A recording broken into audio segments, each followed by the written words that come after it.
குடும்பம் ரொம்ப ரொம்ப முக்கியம். உங்க வாழ்க்கையினுடைய அழகான அஸ்திபாரம். நான் பார்த்திருக்கிறேன் என்னுடைய அனுபவத்தில். பெயர் நல்ல சீக்கிரமா பாடுபட்டு பேர் எடுத்துருவாங்க, புகழ் பெற்று விடுவார்கள், ஊழியத்தை கட்டிடுவாங்க, நல்ல தொழில் பண்ணுவாங்க, நல்ல பணம் சம்பாதிச்சிருவாங்க.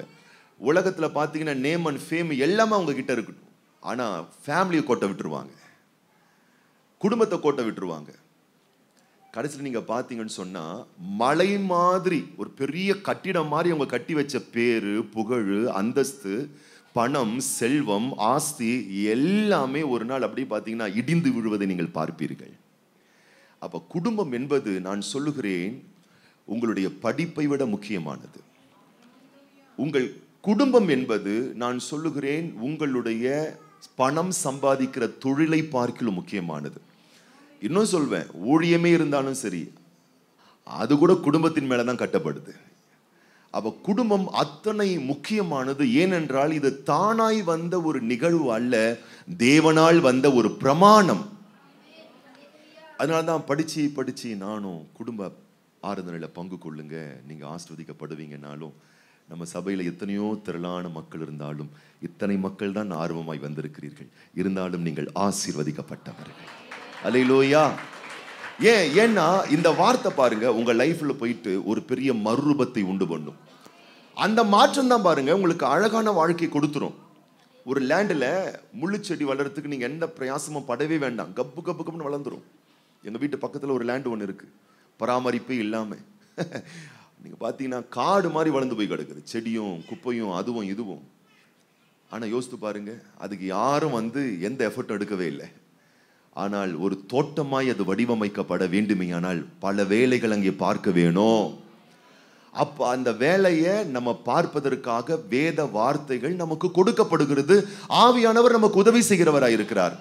ஆமென் சொல்றவங்க பாருங்கள். இந்த உலக வாழ்க்கை எப்படி இருக்கிறதாம், உலக சிஸ்டம் எப்படி இருக்காம், உலக மாந்தர்கள் எப்படி இருக்காங்களாம், உலக மனிதர்களுடைய குடும்பங்கள் எப்படி இருக்கிறதாம் பாருங்கள்.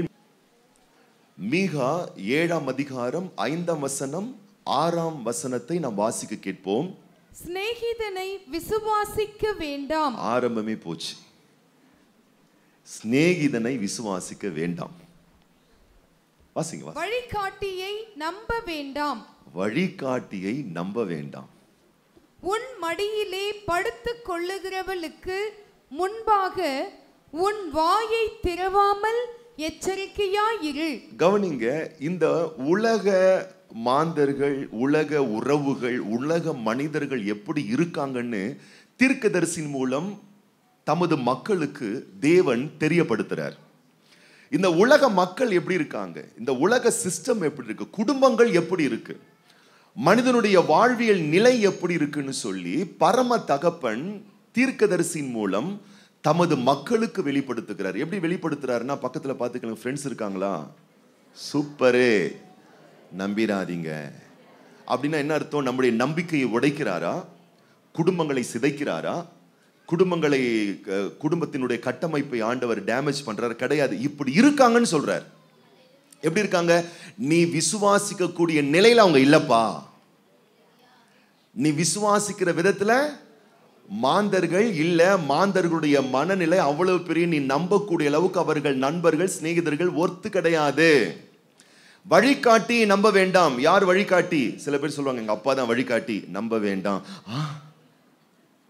எங்க அம்மா தான் வழிகாட்டி, என்னுடைய குருநாதர் தான் வழிகாட்டி. ஆண்டவர் சொல்றார் நம்ப வேண்டாம். ஏன்னா இந்த உலக நிலைகள், உன் மடியிலே படுத்துக் கொள்ளுகிறவளுக்கு முன்பாக உன் வாயை திறவாமல் எச்சரிக்கையாயிரு. யார் இவள்?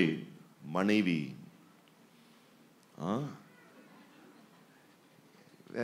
அதனாலதான் நிறைய புருஷர்கள் வாயை திறக்கிறது இல்லை. இப்ப தெரியுதா உங்க புருஷன் ஏன் பேச மாட்டாருன்னு? நீங்க 10 பேசினா அந்த மனுஷன் 1 பேசுறது அபூர்வமா இருக்குது. அல்லேலூயா. நீங்க 100 பேசுனீங்கன்னா அவர் 10 பேசுறது அபூர்வமா இருக்கிறார். திருமணமான பெண்கள் பக்கத்துல இருந்தாங்களும் பார்த்து சொல்லுங்க, ஏன் தெரியுமா உங்க அத்தான் பேச மாட்டார்? இந்த வசனத்தை அவர் படிச்சிட்டாரு போல இருக்கு. முன்னாடி நீங்க படிக்கிறதுக்கு முன்னாடி அவர் படிச்சிட்டாரு வசனத்தை. மடியிலே படுத்துக் கொள்ளுகிறவளுக்கு முன்பாக உன் வாயை திறவாமல், பி கேர்ஃபுல், ஜாக்கிரதையாயிரு, எச்சரிக்கையாயிரு. அடுத்த வசனம், மகன் தகப்பனை கனவீனப்படுத்துகிறான். மகன் தகப்பனை மட்டமா நினைக்கிறான். மகன் எப்படி நினைக்கிறானா? தகப்பன்மார்களை கனவீனப்படுத்துகிறான், அசட்ட பண்றான், அலட்சியப்படுத்துகிறான், மதிப்பே இல்லாம. நிறைய நான் பார்க்கிறேன். முந்தைய நாட்கள்லாம் அப்படியே நடுங்கும், தொடநடிங்க மாதிரி இருப்பாங்க அப்பாவுக்கு முன்னாடி. இப்பெல்லாம் சர்வசாதாரணமாகி போச்சு. சில பிள்ளைங்களை அப்பாவே பலாருன்னு ஒன்று விடுறாங்களாம், கேள்விப்படுறேன். மகன் தகப்பனை கனவீனப்படுத்துகிறான். மகள் தன் தாய்க்கு விரோதமாகவும் மருமகள் தன் மாமிக்கு விரோதமாகவும் எழும்புகிறார்கள். பக்கத்துல பார்த்து கேளுங்க, உங்க பொண்ணு எப்படி? அதெல்லாம் வெளியே சொல்லக்கூடாதுயா, அது குடும்ப ரகசியம். மகள் தாய்க்கு விரோதமாகவும் மருமகள் தன் மாமியாருக்கு விரோதமாகவும் எழும்புகிறார்கள். மனுஷனுடைய சத்துருக்கள் அவன் வீட்டார்தானே. பக்கத்துல பார்த்து சொல்லு, யார்தான் சத்துரு? கேட்கல. இப்ப எங்க போறீங்க? முடிச்சிட்டு வீட்டுக்கு தான் போறீங்க. கவனமா, வீட்டுக்கு தான் போறீங்க. குடும்பம் தான் சத்துருவே, வீட்டார் தான் சத்துருவே. பக்கத்துல பார்த்து சொல்லுங்க, ஆம்லேட்டா போறியே ஆம்டியானுக்கு. ஆம்லேட்டா போறியே ஓ ஆம்டியானா புருஷனுக்கு. அந்த ஆள் தான் உன்னை வச்சு செய்ய போறான். அல்லேலூயா. கல்யாணம் ஆன புதுசுல அல்வாவும் பூவா எடுத்துன்னு வந்து கொடுத்தியே, அவதான் வச்சு செய்ய போறான். எல்லாம் என் குழந்தைங்க, அதுதான் முதல் சத்துருவான். அல்லேலூயா. பாருங்கள், குடும்பங்களை வடிவமைத்தது தேவன். எத்தனை பேர் ஆமென் சொல்றீங்க?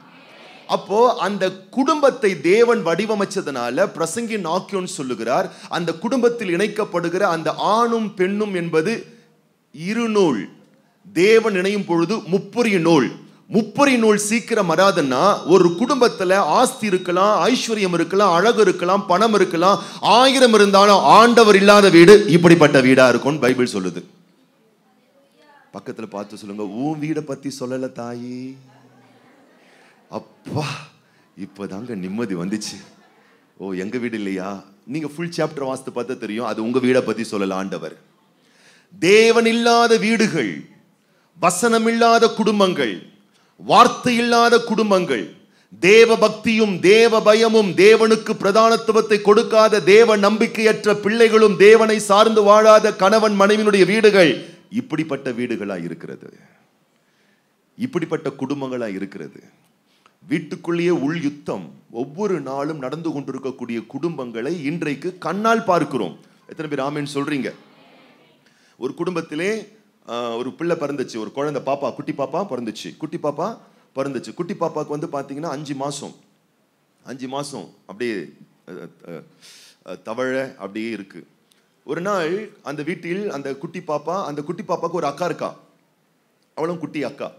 2 பேர் தான் வீட்டில் இருக்காங்க. அந்த தாய் வந்து சமைச்சிக்கிட்டு இருக்காங்க, வீட்டில் வேற யாருமே இல்லை. சமைத்த தாய் வெளியே வந்து பார்க்கிறாள், குட்டி பாப்பாவை காணும். குட்டி பாப்பா 5 மாதங்கள் கொண்ட குட்டி பாப்பாவை காணும். எங்க போச்சு குட்டி பாப்பா? உடனே கீழே இறங்கி போகிறாள், மேலே போய் பார்க்கிறாள், வீட்டை சுத்தி பார்க்கிறாள். அந்த பெரிய பிள்ளை அக்கா, அதுவும் அந்த குட்டி பிள்ளை தான், கொஞ்சம் பெருசா இருக்கு. அதுகிட்ட கேட்குறா, அது பேந்த முழிக்குது, அந்த குழந்தைக்கு என்ன தெரியும்? அப்புறம் எல்லாருக்கும் ஃபோனை போடுறா. எல்லாரும் வீட்டுக்கு வந்துட்டாங்க, அப்படியே படை சூழ்ந்து விட்டது. தேடுறாங்க குழந்தைய. 5 மாசம் குழந்தை எப்படி போகும்? யார் வீட்டுக்குள்ள வந்தாங்க? சிசிடிவி கேமரா ஃபுட்டேஜ்லாம் பார்க்குறாங்க. பாப்பாவை காணோம். அதுக்கப்புறமா 1 நாள் 2 நாள் 3 நாள் பிடித்து போலீஸ்லாம் வந்து எங்கெல்லாம் தேடி பார்க்குறாங்க. அதுக்கப்புறமா தான் நல்லா உத்து கவனிச்சு சிசிடிவி கேமரா ஃபுட்டேஜை ரொம்ப நோட்டீஸ் பண்ணா தெரியுது, அந்த பெரிய அக்கா இருந்துச்சுல்ல, அந்த பெரிய அக்கா அந்த சின்ன 5 மாசம் பாப்பாவை 2 காலை பிடிச்சி பருன்னு ஸ்லோவாக எடுத்துட்டு போகுது.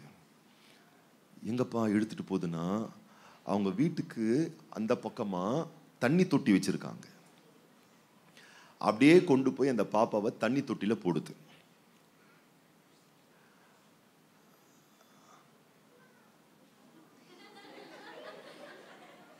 கதைன்னா இப்படி இருக்கு, பேசாம கதையே சொல்லிட்டு உங்களுக்காகவே நான் நிறைய கதை சொல்ல வேண்டியதாயிடுது பாருங்க. இது கதைகள்ல நடந்த ஒரு சம்பவம். அந்த அக்காவை கேட்குறாங்க, ஏமா, அதுவும் குழந்தை, ஏமா அப்படி பண்ண? அது சொல்லுது, எங்க தங்கச்சி பாப்பா பிறந்ததுக்கு அப்புறமா எங்க டேடியும் மம்மியும் என்ன கொஞ்சவே மாற்றாங்க. எங்க குட்டி பாப்பானா எனக்கு ரொம்ப கோபம், அதனால தான் தூக்கிட்டு போய் தண்ணியில தூக்கி போட்டேன்.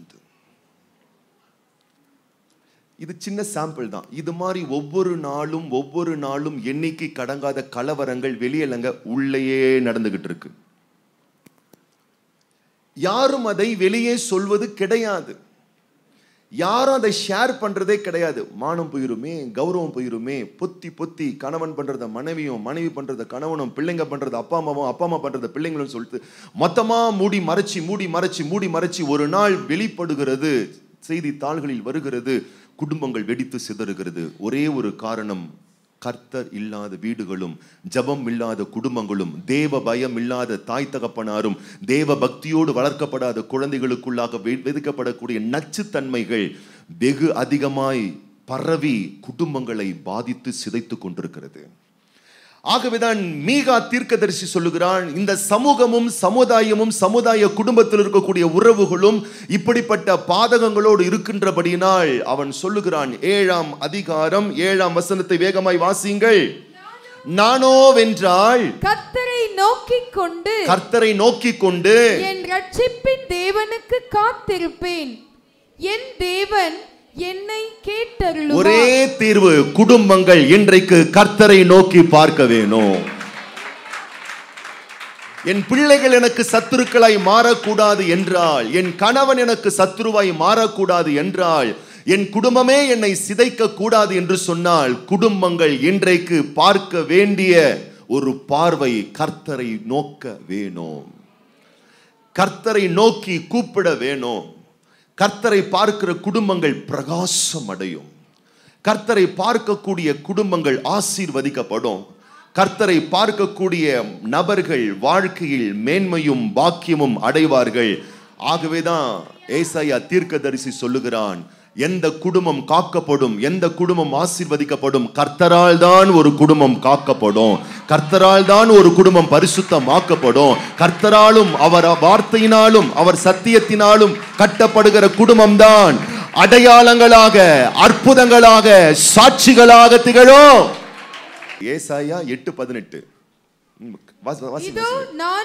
இதோ நானும் கர்த்தர் எனக்கு கொடுத்த பிள்ளைகளும் சீயோன் பர்வதத்தில் வாசமாயிருக்கிற சேனைகளின் கர்த்தராலே இஸ்ரவேலில் அடையாளங்களாகவும் அற்புதங்களாகவும் இருக்கிறோம். சற்று இந்த குடும்பத்தை கண்ணோக்கி பாருங்கள் அன்பானவர்களே. இந்த குடும்பம் எப்படி அடையாளமாய் திகழ்கிறது, இந்த குடும்பத்தின் பிள்ளைகள் எப்படி அடையாளமாய் திகழ்கிறார்கள். இந்த ஃபேமிலியே மிராக்கிள் ஃபேமிலி, பிளஸட் ஃபேமிலி, ஆசீர்வாத குடும்பம், அற்புதமான குடும்பம், மலை மேல் உள்ள பட்டணம். பல குடும்பங்களுக்கு, பல உதாரணங்களுக்கு முன் உதாரணமாய் திகழக்கூடிய குடும்பமாய் இந்த குடும்பம் திகழ்வதனுடைய ஆதாரம் எதனால்? வசனத்தை பாருங்க, கர்த்தராலே. யாரால? வசனத்தை பாருங்களேன், கர்த்தராலே. கொஞ்சம் வாயை திறந்து சொல்லுங்களேன், கர்த்தராலே சொல்லுங்க. என் தேவனாலே, என் ஆண்டவராலதான், இயேசுவாலதான், வார்த்தையினாலதான், சத்தியத்தினாலதான், வசனத்தினாலதான். ஆகவேதான் நான் சொல்லுகிறேன், உங்கள் ஜெப வாழ்க்கை உங்க வீட்டுக்கு ரொம்ப அவசியமானது. துதிக்கிற அனுபவம் வீட்டுக்கு ரொம்ப அவசியமானது. கர்த்தரை தேடுகிற அனுபவம் உனக்கு ரொம்ப அவசியமானதுன்னு ஏன் உன் பாஸ்டர் உனக்கு பிரசங்கம் பண்ணிக்கிட்டே இருக்கான்னா, உன் குடும்பத்தினுடைய அற்புதமும் அடையாளமும் அதிசயமும் கர்த்தரோடு உனக்கு இருக்கக்கூடிய தொடர்பால தான் உன் குடும்பம் அற்புதமான குடும்பமாய் மாறும். உங்கள் குடும்பம் அற்புதமான குடும்பமாய், அதிசயமான குடும்பமாய், உன் பிள்ளைகள், உன்னுடைய பிள்ளைகள், உன் பிள்ளையின் பிள்ளைகள் அது ஆசீர்வாதமான தராதரத்தில் இருக்க வேண்டுமேயானால் பக்கத்துல பார்த்து சொல்லுங்க, சோற ஊற்றுதலையே குறிக்கோளா இருக்கீங்களே, தின்னு அதுவும் வீங்கி போய் கிடக்குதே, இல்லை லோயா, நல்லதுதான், படிப்பை ஊட்டுற, அதை ஊட்டுறேன், எல்லாம் ஊட்டுறேன், நான் சொல்றேன், அதற்கு ஈடாக அதற்கு அதிகமாய் கர்த்தரை ஊற்றுறதுல ரொம்ப கவனமா இருங்க, கர்த்தரை ஊற்றுறதுல ஜாக்கிரதையா இருங்க, கர்த்தரை ஊற்றுறதுல வைராக்கியமா இருங்க.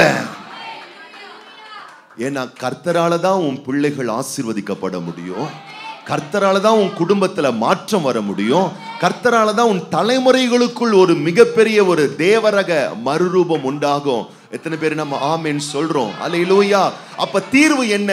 உலகமும் அரசாங்கமும் உலகத்தில் எழும்பி நிற்கக்கூடிய தீவிரவாதங்கள், திருட்டுத்தனங்கள், பல வகையான தீமைகள் விஸ்வரூபமாகி கொண்டிருக்கிற கொலைகள், கொள்ளைகள் என்று அத்தனையும் அடக்க, தடுக்க, மறைக்க எத்தனையோ எத்தனையோ எத்தனையோ எத்தனையோ சட்டங்களையும் திட்டங்களையும் பல வகையான பிரயாசங்களையும் பட்டுக்கொண்டுதான் இருக்கிறது.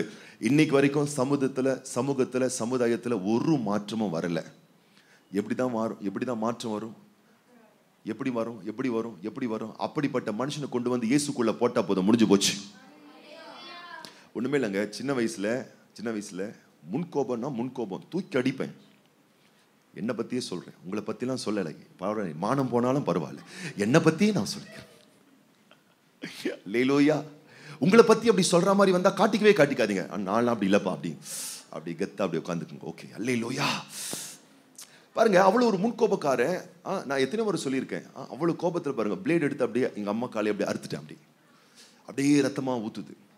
நான் சொல்றேன் பாருங்க, ஆண்டவர் மட்டும் என் லைஃப்ல வரல, நான் மட்டும் ஆண்டவருடைய கரத்துல போகலன்னா இன்னைக்கு எத்தனை பேரை போட்டு நான் தள்ளியிருப்பேனோ, என்ன எத்தனை பேர் போட்டு தள்ளியிருப்பாங்களோன்னு கர்த்தருக்கு மட்டும்தான் வெளிச்சம்.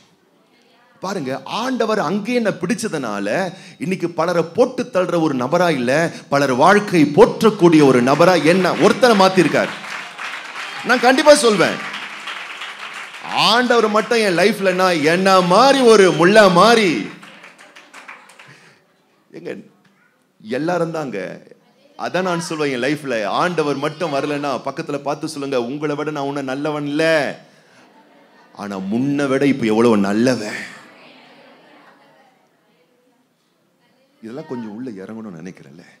ஆமா, அவங்க ஹேண்ட் ஷேக்கன் பண்ணி சொல்லுங்க, நான் உங்களை விட ரொம்ப நல்லவன் இல்ல, ஆனா முன்ன விட இப்ப எவ்வளவு நல்லவன். எவ்வளவு கோபம் குறைஞ்சிருக்கு உங்களுக்கு தான், டென்ஷன் குறைஞ்சிருக்கு, பெஜாரித்தனம் குறைஞ்சிருக்கு, கொழாடி சண்டை குறைஞ்சிருக்கு, முடிய பிடிச்சி அடிக்கிற சண்டை, வீட்டுல அக்கா தங்கச்சி புருஷன் மனைவி கும்மாங்குத்து குறைஞ்சிருக்குது, குத்து வெட்டெல்லாம் குறைஞ்சிருக்குது, ஃபுல்லா கம்ப்ளீட்டா கியூர் ஆகல. ஆனா முன்ன விட எத்தனை பேர் ஆமென் சொல்றீங்க? இது வந்ததற்கு ஒரே ஒரு காரணம், கர்த்தர், வார்த்தை, வசனம், அவருடைய வல்லமை, அவருடைய சந்திப்பு. இது மட்டும் இல்லைன்னா யோசித்து பாருங்கள். படிப்பு நம்மள கேரக்டரை மாத்தி இருக்க முடியுமா? பணம் நம்ம சுபாவங்களை மாத்தி இருக்க முடியுமா? எதுவுமே மாத்த முடியாது. கர்த்தரும் வார்த்தையும் சத்தியம் ஒன்று மட்டும்தான் இந்த உலகத்துல தரமான மனிதர்களை நம்மை மாற்றும்.